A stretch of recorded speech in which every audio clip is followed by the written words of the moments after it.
SSP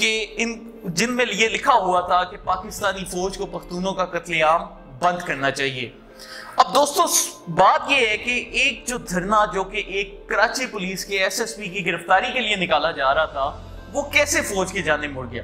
اس میں بہت سی N G Os کا بہت زیادہ ہاتھ ہے، اور ان این جی اوز کے آتے ہی پھر دھرنا اچانک ہی ہائی جیک ہونا شروع ہو گیا، اور وہ دھرنا وہاں سے جو کہ مطلب ایک شخص کے انصاف کے لیے نکل رہا تھا، وہ وہاں سے تبدیل ہو کر منظور محسود کا سٹیج بن گیا، اور وہاں پر آ کر منظور محسود نے اب روز اپنی تقریریں کرنا شروع کر دی۔ آہستہ آہستہ یہ گروپ پشتون تحفظ موومنٹ کے نام سے ہمارے وجود میں آ گیا۔ اس گروپ کا بانی کون ہے، اس گروپ کو چلانے والا کون ہے، اس گروپ کا دماغ کس کا ہے، اس کے اوپر ہم ابھی بات کریں۔ دوستو ہماری اطلاعات ہیں یہ منظور محسود کے گروپ کو آگے لانے کا، ان کی حمایت کا فیصلہ بنیادی طور پر ڈاکٹر سید عالم محسود کی جانب سے کیا گیا۔ یہ ڈاکٹر سید عالم محسود وہی شخص ہیں جنہوں نے جب سی پیک بن رہا تھا تو اس کے اوپر ایک بہت بڑا شور کھڑا کر دیا تھا کہ جی پختونخوا کے سے سی پیک نہیں گزرا، حالانکہ وہ گزر رہا تھا۔ دوستو ہونے یہ لگا کہ جب وہ دھرنا ہو رہا تھا وہاں پر فوج کے خلاف نعرے بازی شروع ہو گئی، جنرل باجوہ کے خلاف نعرے بازی شروع ہو گئی۔ اب یہ بات غور طلب ہے کہ کراچی پولیس کے ایک ایس ایس پی کے خلاف ہونے والے احتجاج میں نعرے بازی پاکستانی افواج کے خلاف کی جا رہی ہے۔ وہاں سے ہی ایک پروپیگنڈا شروع کیا گیا کہ جی فوج نے قتل کر دیا، فوج نے پختونوں کو مار دیا، حالانکہ اس پروپیگنڈے میں کوئی صداقت نہیں تھی۔ آہستہ آہستہ میڈیا نے ان کے اوپر توجہ دینی شروع کی، اور پھر ان کے 4 مطالبات سب کے سامنے آ گئے۔ ابھی ہم اس ویڈیو میں باری باری ان 4 مطالبات کا غور و فکر کریں گے اور دیکھیں گے کہ وہ مطالبات کیا تھے۔ تو دوستوں ان کا جو سب سے پہلا مطالبہ تھا وہ تھا ایس ایس پی راؤ انوار کی گرفتاری، اور یہ کوئی غلط مطالبہ نہیں تھا، بالکل جائز مطالبہ تھا، بالکل آئینی مطالبہ تھا۔ اس مطالبے میں کسی قسم کی کوئی غلطی نہیں تھی، کوئی شک و شبہ نہیں تھا۔ لیکن ہوا کیا؟ ہوا یہ کہ ایس ایس پی راؤ انوار گرفتار بھی ہو گیا، ایس ایس پی راؤ انوار کو کراچی کے کورٹ میں حاضر بھی کر دیا گیا۔ لیکن جب ایک معاملہ عدالت کے پاس چلا جاتا ہے تو وہ معاملہ فوج یا حکومت کی دسترس سے باہر چلا جاتا ہے۔ عدالت جو بھی فیصلہ کرتی ہے وہ عدالت کی اپنی ثوابدید پر ہوتا ہے، اس سے نہ تو کسی فوج کا کوئی تعلق ہوتا ہے نہ ہی حکومت کا کوئی تعلق ہوتا ہے۔ جہاں تک راؤ انوار کے ساتھ ایک وی آئی پی پروٹوکول کا ذکر کیا جاتا ہے، اس میں سندھ حکومت خصوصی طور پر زرداری، جو کہ راؤ انوار کو بہادر بچہ خود ڈکلیئر کر چکا ہے، اس کا بیان قابل غور ہے۔ تو وہاں پر اگر سندھ پولیس یا سندھ حکومت اس کے ساتھ اچھا سلوک کرے گی تو اس پر کیا فوج کو گالیاں دینی بنتی ہیں؟ اس کا جواب آپ مجھے دیں گے۔ تو راؤ انوار کی جو گرفتاری کا ان کا مطالبہ تھا وہ منظور بھی ہو گیا، اور اس کے اوپر کام ہونا شروع بھی ہو گیا۔ اب دوستو آتے ہیں ہم ان کے دوسرے مطالبے کی جانب۔ ان کا دوسرا مطالبہ یہ تھا کہ لاپتہ افراد کو رہا کیا جائے۔ اب لاپتہ افراد کون ہیں؟ اب آپ جیسے کہ جانتے ہیں کہ قبائلی علاقوں میں جنگ ہوتی ہے، اکثر اوقات بے گناہ افراد بھی پکڑے جا سکتے ہیں، لیکن ہماری ایجنسیاں یا ہمارے جو فوج کے ادارے ہیں وہ اتنے بیوقوف نہیں کہ ایک بے گناہ شخص کو پکڑ کر جیل میں بند کر دیں، اور اس شخص کو بند کر دیں، اس کے کھانے کا بھی خرچہ اٹھائیں، اس کے پینے کا بھی خرچہ اٹھائیں، اس کو ایک الگ سے جگہ بھی پرووائڈ کی جائے۔ ایسا نہیں ہوتا۔ ہر لاپتہ افراد کے پیچھے کوئی نہ کوئی کہانی ضرور ہوتی ہے۔ ہو سکتا ہے کہ اس شخص نے کسی دور میں کسی طالبان کو اپنے گھر شیلٹر دیا ہو، یا یہ بھی ہو سکتا ہے کہ کسی دور میں اس شخص کا کوئی رشتہ دار طالبان میں شامل ہو اور اداروں کو شک ہوا ہو کہ ہاں جی یہ شخص کسی ایسے کام میں ملوث ہو سکتا ہے۔ تو تمام جو ایک لاپتہ افراد کا ہوا بنایا جاتا ہے کہ وہ بے گناہ ہیں، وہ سارے بے گناہ نہیں ہوتے، ان کا کوئی نہ کوئی قصور ضرور ہوتا ہے۔ لیکن یہ سب ہونے کے باوجود ہم یہاں پر انہیں بینیفٹ آف ڈاؤٹ دیتے ہیں کہ فرض کیا بہت سے لاپتہ افراد بے گناہ تھے اور فوج نے انہیں زبردستی پکڑ لیا۔ پھر کیا ہوا؟ منظور محسود کا بیان آن دا ریکارڈ موجود ہے کہ 33,000 افراد کو لاپتہ کیا گیا۔ جب اس کے اوپر لاپتہ افراد کی کمیشن سے بات کی گئی تو جسٹس جاوید اقبال نے کہا کہ منظور محسود ہمیں لاپتہ افراد کی لسٹ فراہم کر دیں اور ہم اس لسٹ کے اوپر کام شروع کر دیتے ہیں۔ منظور محسود نے 33,000 کی فگر بتائی تھی اور اس کا کہنا تھا کہ میں ان کی لسٹ پرووائڈ کروں گا، لیکن آج تک وہ لسٹ منظر عام پر نہیں آ سکی۔ اب مجھے بتائیں کہ اگر منظور محسود لاپتہ افراد کی لسٹ نہیں دیتا لاپتہ افراد کے کمیشن کو، تو کیا اس میں قصور فوج کا یا اداروں کا ہے یا منظور محسود کا ہے جس نے خود یہ دعوے کیے تھے اور پھر لاپتہ افراد کی لسٹ نہیں دے سکا؟ دوستو ہم آ جاتے ہیں ان کے تیسرے مطالبے کی جانب، جو کہ تھا کہ چیک پوسٹ میں کمی کی جائے۔ جہاں تک چیک پوسٹ کا تعلق ہے، میں خود سوات کے علاقے میں جا چکا ہوں آج سے 3 سال پہلے، اور میں نے خود دیکھا کہ وہاں کے لوگوں کو بھی بہت مسائل کا سامنا تھا کہ وہاں پر ہر 2 کلومیٹر کے بعد ایک چیک پوسٹ لگی ہوتی تھی. اور میں جب سیاحت کی غرض سے سوال کیا تو مجھے خود یہ چیز بہت محسوس ہوئی کہ یار اتنی زیادہ چیک پوسٹ ہونا غلط بات ہے. لیکن چیک پوسٹ جہاں پر ہونا غلط بات ہے وہاں پر وہ ضروری بھی ہے, کیونکہ چیک پوسٹ ہی وہ رستے ہوتی ہیں جہاں سے دہشت گردوں نے گزرنا ہوتا ہے. اور اس دور میں جو طالبان تھے وہ اس قدر لوگوں کے اندر گھس چکے تھے کہ ہماری فوج اس چیز سے بالکل آشنا نہیں تھی کہ کون طالبان ہے اور کون ایک عام شہری ہے. تو چیک پوسٹ کے اوپر سب کا شناختی کارڈ چیک کیا جاتا, انہیں خصوصی شناختی کارڈ دیے جاتے.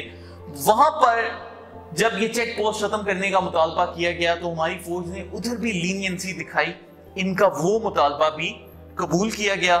بہت سے علاقوں سے چیک پوسٹ کو ہٹایا بھی گیا, بہت سے علاقے سے چیک پوسٹ پہ عوام کے ساتھ جو ناروا سلوک ہوتا تھا جو کہ سراسر زیادتی تھی, ہم بھی اس کی مخالفت کرتے ہیں, عمران خان نے بھی اس کی مخالفت کی, سراسر زیادتی تھی, اس کے اوپر بھی ایکشن لیا گیا اور چیک پوسٹ کی تعداد کو خود فوج نے کم کیا. دوستو ہم آتے ہیں منظور محسود کے چوتھے مطالبے کی جانب, اور ان کا چوتھا مطالبہ یہ تھا کہ فاٹا کے علاقے سے مائنز کو ختم کیا جائے. اب جیسا کہ آپ سب جانتے ہیں کہ فاٹا ایک دور میں جنگ کا حصہ رہا, وہاں پر طالبان آتے تھے, پاکستانی فوج سے ان کی جنگ ہوتی تھی, تو جگہ جگہ پاکستانی فوج نے لینڈ مائنز بچھائی ہوئی تھی جن کا مقصد طالبان کی مزید پیش قدمی کو روکنا تھا. تو ان لینڈ مائنز کا جنگ جیسے جیسے ختم ہوتی گئی, ان لینڈ مائنز کی وجہ سے جب عام لوگ اپنے علاقوں میں واپس جاتے تھے تو ان کا کافی جانی و مالی نقصان ہوتا تھا.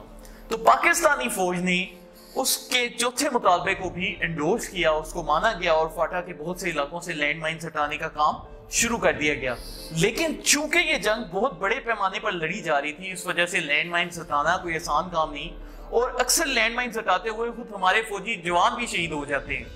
تو وہاں پر لینڈ مائنز ہٹانا بھی شروع کر دیا گیا. اس طرح اس کے جو چاروں مطالبے تھے وہ مکمل کے مکمل سنے گئے. دوستو یہ رہی بات جائز قانونی آئینی حقوق لینے کے بارے میں کہ ایک شخص نے 4 مطالبات کیے, جہاں پر راؤ انوار کی گرفتاری ہوئی, وہاں پر لینڈ مائنز ہٹائی گئی, وہاں پر مسنگ پرسنز کے اوپر اس نے خود لسٹنگ پرووائڈ کی, اس میں پھر بھی فوج نے بہت سے لوگوں کو اداروں نے چھوڑا بھی. اس کے علاوہ جو اس کا چوتھا مطالبہ تھا وہ بھی مکمل کیا گیا کہ وہاں پر بہت سے علاقوں سے چیک پوسٹ ہٹائی گئی. تو جو پی ٹی ایم کے بنیادی مطالبے تھے وہ سب کے سب پورے کیے گئے. لیکن جو اصلی گیم تھی وہ اس کے بعد سے شروع ہوتی ہے, اور اس گیم کے اوپر ہم بات اب کریں گے. پی ٹی ایم کو ملک دشمن کے القاب دیے جاتے ہیں تو وہ اس لیے نہیں دیے جاتے کہ انہوں نے 4 بنیادی مطالبے ریاست سے کیے. ان کو جب یہ القابات دیے جاتے ہیں وہ ان کے لیڈران کی اشتعال انگیز تقریروں کی بنا پر دیے جاتے ہیں جو کہ یہ فوج اور مختلف سلامتی اداروں کے خلاف کرتے رہتے ہیں. وہ ان کے نعرے کیا ہیں وہ ابھی ہم آپ کو سنواتے ہیں. یہ کرنل جرنل دہشت گرد، یہ کرنل جرنل دہشت گرد، یہ کرنل جرنل کرنل جرنل دہشت گرد، یہ کرنل جرنل دہشت گرد، یہ باجوہ ماجوہ دہشت گرد، یہ باجوہ ماجوہ دہشت گرد، یہ باجوہ ماجوہ دہشت گرد، کپورے کپورے دہشت گرد کپورے. تو اب جہاں پر دوستو ہم نے پی ٹی ایم کے تمام مطالبات ڈسکس کر لیے, سب کے متعلق ڈیٹیل میں بات ہو گئی. وہاں پر آپ سب کو پتا ہونا چاہیے کہ میں پنجابی ہوں, ورد جٹ ذات کی ایک کاسٹ ہوتی ہے, میں ایک جٹ ہوں. اور یہ سوال میں پختون بھائیوں سے خود کرنا چاہتا ہوں. پختون بھائیوں دل پہ ہاتھ رکھ کے مجھے اس سوال کا جواب دے دو. ہمارے ملک کا وزیر اعظم عمران خان, ان کی والدہ خود فاٹا سے ایک پختون ہے. ہمارے ملک کا ڈیفنس منسٹر پرویز خٹک, وہ بھی ایک پختون ہے. ہمارے ملک کا اسپیکر قومی اسمبلی, وہ بھی ایک پختون ہے. ہمارے ملک کے وزیر اعظم کے ایڈوائزر ارباب شہزاد, وہ بھی ایک پختون ہے. ہمارے ملک کے وزیر اعظم کے میڈیا ایڈوائزر, وہ بھی ایک پختون ہے. ہمارے ملک کے اسپیکر قومی اسمبلی اسد کیسر, وہ بھی ایک پختون ہے. ہمارے ملک کے ڈپٹی اسپیکر, وہ بھی ایک پختون ہے. ہمارے ملک میں کشمیر افیئرز کی جو وزیر ہیں وہ بھی ایک پختون ہے. ہمارے ملک میں پوسٹ آفس پوسٹل سروسز کے جو وزیر ہیں مراد سعید, وہ بھی ایک پختون ہے. میرے پختون بھائیوں, مجھے آپ نے آج یہ بتانا ہے کہ کیا پختونوں کے ساتھ سچ میں ایسا کیا جا رہا ہے کہ ان کی کردار, ان کی نسل کشی کی جا رہی ہے اور پختونوں پر مظالم ہو رہے ہیں؟ کیونکہ جتنے پاکستان میں اس وقت پختون حکومت میں ہیں آج سے پہلے کی تاریخ میں نہیں تھے. تو یہاں پر پی ٹی ایم کس بات کا رونا روتی ہے کہ پختونوں کو حقوق نہیں مل رہے, جبکہ ہمارے ملک کے جتنے بھی اہم ادارے ہیں ان سب کے سربراہ اس وقت خود پختون لگے ہوئے ہیں. تو بجائے اس کے کہ پی ٹی ایم ان لوگوں سے ملے, ان سے اپنے سوالوں کے جواب مانگے, وہ کیوں فوج کو گالیوں کا راستہ اپنا رہی ہے اور کیوں افغانستان کی حمایت کے اوپر تلی ہوئی ہے, ہمیں اس سوال کا جواب آج ان 4 مطالبات کا ذکر کرنے کے بعد ان سے بھی چاہیے کہ آپ کو کیا شک ہے کہ یہ جتنے بھی وزراء ہیں, یہ جو وزیر اعظم ہیں, کیا یہ سب پختون نہیں ہیں؟ تو خدارہ ریام بی پی وغیرہ کے پروپیگنڈے میں نہ آیا کریں اور اپنے دماغ سے کچھ سوچیں کہ ہمارے ملک میں پختونوں کو جتنا حق حاصل ہے اتنا حق تو افغانستان میں بھی حاصل نہیں. تو آخر کیوں ہم پاکستان میں اپنی اس پاک سرزمین کو برباد کرنے پہ تلے ہوئے ہیں اور کیوں اپنے ہی ملک کے سیکیورٹی اداروں کو گالیاں نکالتے ہیں؟ اس سوال کے جواب کا بھی ہمیں انتظار رہے گا, کیونکہ انٹیریئر منسٹری سے لے کر وزارت دفاع تک اور وزارت عظمیٰ سے لے کر میڈیا ایڈوائزری تک اور دوسرے تمام عہدوں تک سب پختون اس وقت پاکستان میں حکمرانی کرنے ہیں. تو اس سے زیادہ پختون ریپرزنٹیشن کیا ہو سکتی ہے؟ ہمیں اس سوال کا جواب پی ٹی ایم والوں سے بھی درکار ہے. پارٹ 2 کا انتظار کریں, انشاءاللہ آہستہ آہستہ ہم پی ٹی ایم کی سب گلی کھول کے رکھ لیں گے. شکریہ.